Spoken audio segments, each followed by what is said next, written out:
ভেঙে ফেলার হইলে সব আগেই ভেঙে ফেলতা, নাকি হুট করে এখন বেটার কাউকে পেয়ে গেছো? দেখো, এত কথা বাড়ানোর কোনো মানে নেই।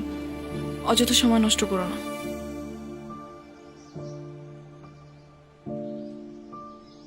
সিরিয়াসলি আমি না বুঝতেছি না তুমি এরকম কেন করতেছো।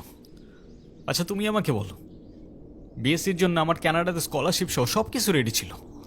তুমি বললে এখন গেলে নাকি আমি তোমাকে হারাবো, তোমাকে অন্য কোনো ছেলের সাথে বিয়ে দিয়ে দিবে। ওকে ফাইন, আমি সব কিছু ক্যান্সেল করলাম। তারপর তুমি বললা তোমার বাবা বলছে যে বেকার কোনো ছেলের সাথে বিয়ে দিবে না। আমি সব কিছু ছেড়ে আমার বাবার বিজনেসে বসা শুরু করলাম, যেটাই আমার এতটুকু ইন্টারেস্ট ছিল না। আমি আমার সব ইচ্ছা ছেড়ে তোমার জন্য পারফেক্ট হওয়ার চেষ্টা করলাম। তারপরও কিসের কমতি থেকে গেল যে তুমি আজকে এঙ্গেজমেন্ট রিংটা ফেরত দিয়ে দিচ্ছ? আরে আমাকে কারণটা তো বলো অ্যাটলিস্ট।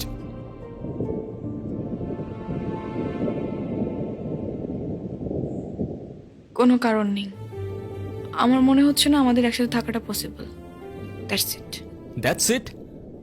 সিরিয়াসলি তোমার মনে হচ্ছে না আমাদের একসাথে থাকাটা আর পসিবল? What about me?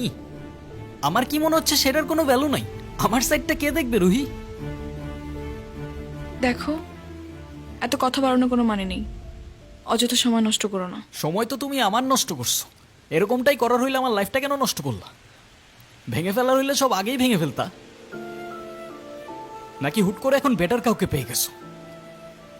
তোমার যা ভাবার তুমি তাই ভাবতে পারো, আমার কোনো প্রবলেম নেই। আরে প্রবলেম তোমার থাকবে কেন?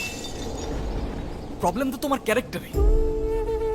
আর আমার লাখের প্রবলেম যে তোমার মতো একটা মেয়েকে ভালোবাসি।